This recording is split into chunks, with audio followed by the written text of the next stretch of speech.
Welcome to vlog number 2 about auto water change system in the fish room. So yesterday my youngest was sick. I was home with him and I got some time in the fish room to make a mess. You can see I made a huge mess. I moved this makeshift table out that was a stand for my circular saw when I was building an office down in this basement 15 years ago. But basically I just use it to, you know, store meds on and stuff like that. Really no big deal. Pretty sturdy, but, you know, nothing special. Anyway, so I moved it out. I had this 56-gallon tank underneath it with some, you know, papers and cardboard, and it gave me an excuse to make my workbench dirty because I took everything from, I should say messy, not dirty. I took everything from the that table over there and put it on my workbench. You can see a canister filter I got in a deal for a tank. I don't know. I tried it once, it worked, but it was noisy, and then when I shut it off and put it on another tank, it took forever to prime, so I basically just threw it in the corner.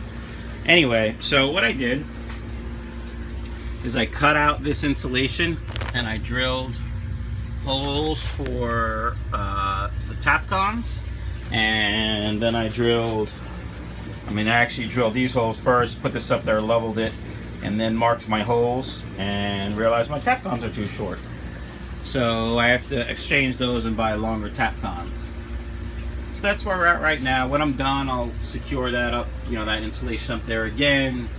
I have some construction friends. I'm gonna see if they have any more insulation that I could, you know, stuff up in the rafters. I am considering you know, putting something up on the ceiling for heat. You can see my air pump up there, but that's a project for another day. So that's where I'm at right now. I'm gonna put 2 of these 24-inch boards and then mount that plywood, and that's gonna be the electrical station for the pump and timer. And this is where my water container is gonna go, which is still outside soaking in bleach water. So really not much of an update other than I made a mess. See you later. Good morning, fishing folks. Some progress has been made. I got home from work yesterday and we were going over to a friend's house for dinner, which means I didn't have to cook, and I had about an hour. Came down here to feed the fish and decided to get busy. So I mounted 2 24-inch 2x4s to the wall using tap cons, which we talked about. I don't know where they are, or else I'd show you. Anyway, because the wall is concrete, as you can see. And then I mounted this 2 foot by 2 foot piece of plywood. And I mounted my pump start relay, which is just a big 20 or 120 volt relay that you can control with 24 volts. And that's what an irrigation system timer runs on, 24 volts. So the way I imagine it right now, because you know, the plan could change and evolve as I think about it, this pump start really needs to get power. So I'm either going to take power from one of these cables. No, I won't do that, because yes, I may do that. The incoming cable I may use. See, now I'm thinking that's not right. So here we go. I may take power from there, or I may take power from that junction box that I installed when I built the fish room.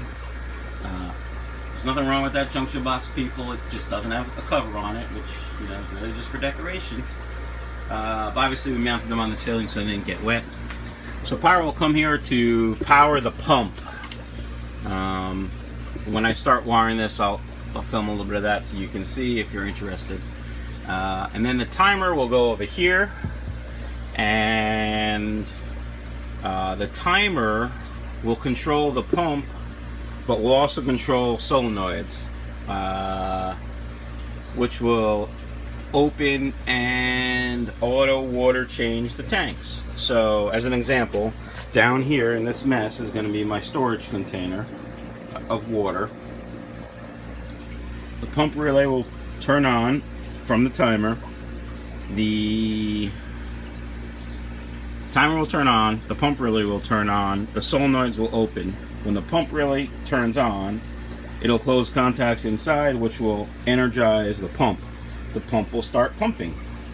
Now the way that I have it in my head is this rack will be one solenoid. So actually what I'm going to do is probably take that 20 long off there and put 3 10s on top, put 3 10s in the middle, and put 4 5.5 gallons on that second to last shelf, and just use the bottom shelf for storage, because who wants to bend down there to look at fish? So that'll turn on this rack right here, and water will start dripping in or pouring in, whatever you have it, and then it'll overflow into a drain and drain into either that drain or the drain over by the sink. Or I think it's kind of silly for me to plumb all the way around the room to the sump that's over there when I can just plumb straight down to the sump that I use for the washing machine and to get everything else out of the basement. That sump, which you can't see because it's dark. So that's the plan for now. Like I said, it may change, it may not change. I don't think I'm going to abandon it altogether, but this is what I got so far. I will update you again. Good morning, fishy folks. It's Saturday. It's a little bit after 6. Typically I can't sleep past 6, so I'm up. I have to go meet someone to pick up a couple 10-gallon tanks. I think 5 10-gallon tanks for $35. I couldn't pass up that deal.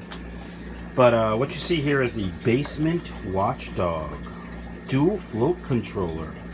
So basically, it's 2 floats in this little cage, and it's meant for a sump pump. And essentially, you would plug the sump pump into here, and when these floats raise up like this, you know, float, the pump turns on. It closes the circuit. I don't know, there's 2, and that's specifically so that if one fails, you have a backup. But I don't know if one takes precedence over the other in the system, or if they both have to float. Obviously, they both don't have to float because there's a safety. Anyway, you attach this into the tank or into the sump, and then it powers it obviously through the controller. So what I'm going to do is put this in my sump and attach this to the pipe and plug it in. And this way, when the sump is, you kind of see it through the tank. See that pipe right there? That's where I'm going to attach it.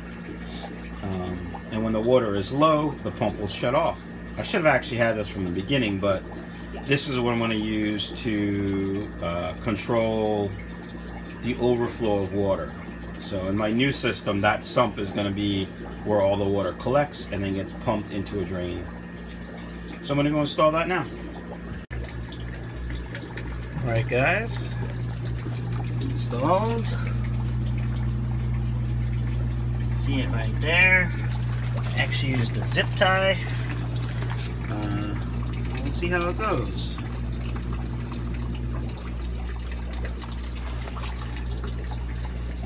Shut right down. So we'll see what happens when the water fills up again. I want to test it. There's a platy in here, a Mickey Mouse platy fry. Well, he's juvenile now, and I can't catch him. Surprised he stays alive, because the temperature in here definitely fluctuates. You know, when I fill it, so right now it's at 80. When I fill it, I swear, man, I put hot water in there, you know, to raise the temperature in the tanks, hopefully to help with spawning. But anyway, central sump system is going away. plans for today, being Saturday, we have a soccer game. Well, I have to go pick up those tanks. It's about half hour away. Then I have a soccer game. Then I got leaves to do. Probably won't get much work done down here today, but tomorrow we're gonna add the timer. I should have the storage container all cleaned up. Clean up this area. It's actually 4 feet wide, so I don't know if it's gonna fit this way. That's my plan, is to fit it this way. See if I can. Oh yeah, look at that.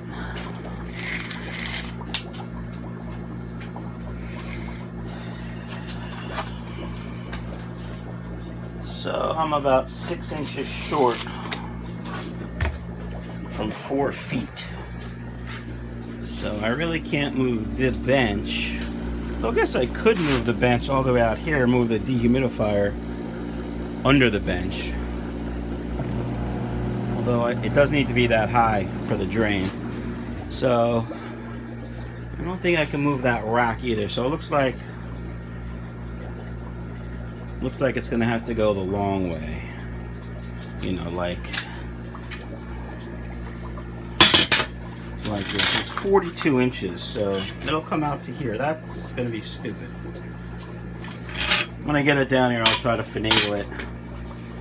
So the plan for this weekend is to get that down here, get the irrigation pump in, maybe even plumb it all up. At least plumb the fill lines. At least one set of fill lines.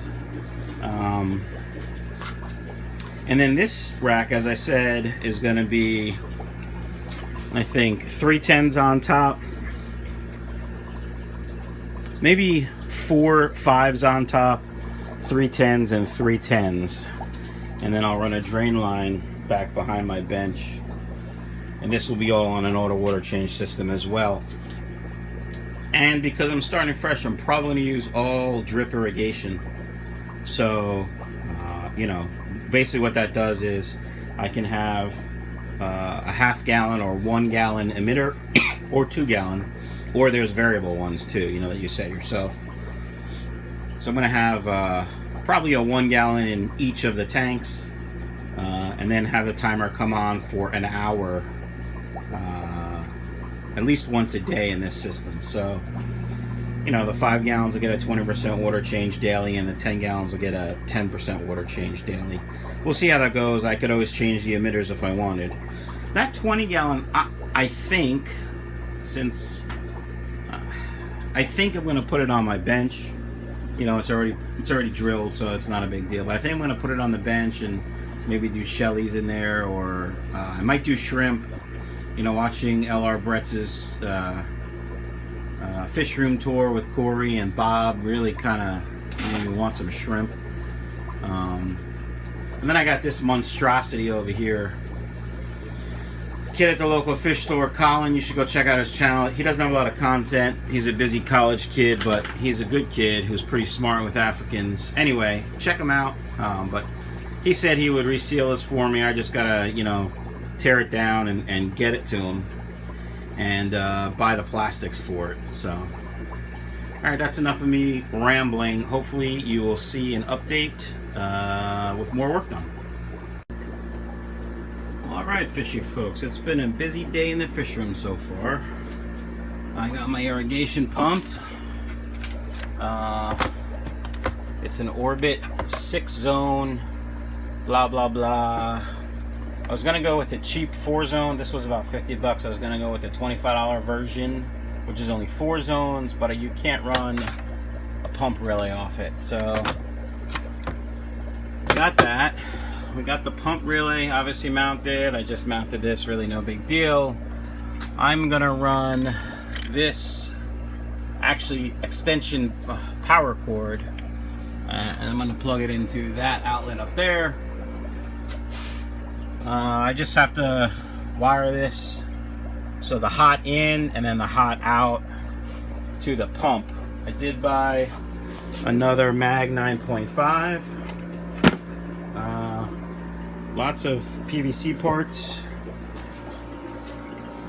Here's the manifold I'm building for my solenoids. Here's one of the solenoids.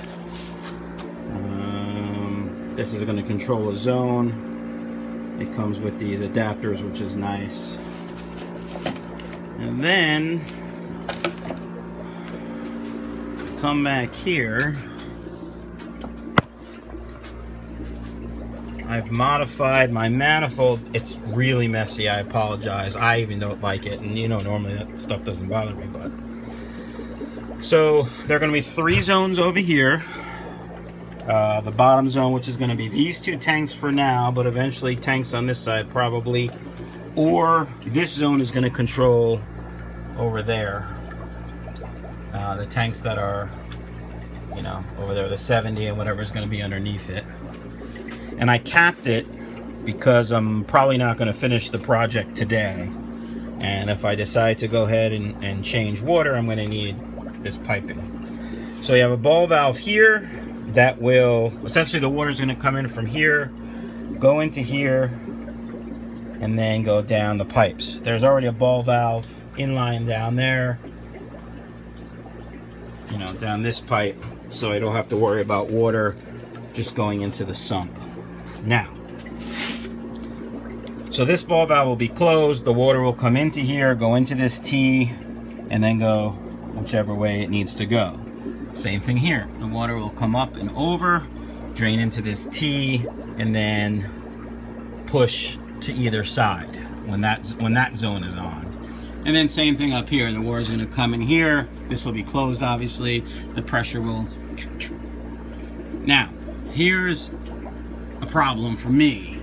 If each bend lowers gallons per hour by 50, there's going to be 1, 2, 3, 4, 5, 6.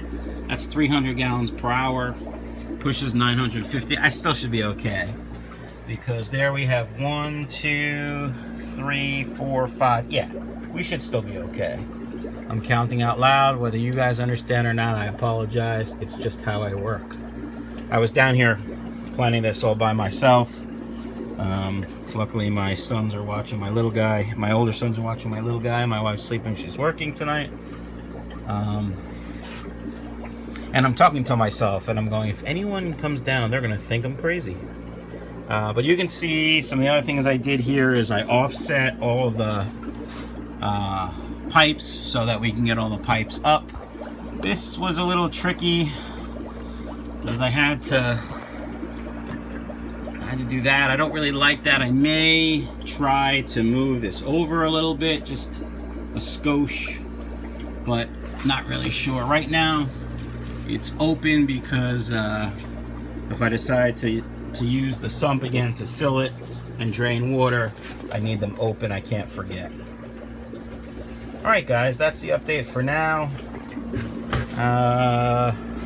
It's now Sunday, but you're gonna see this on when? On Wednesday. Wednesday is going to be my auto water change system updates. Friday is going to be Friday. Sunday is going to be Sunday Funday fishroom update. Okay, have a great day, guys.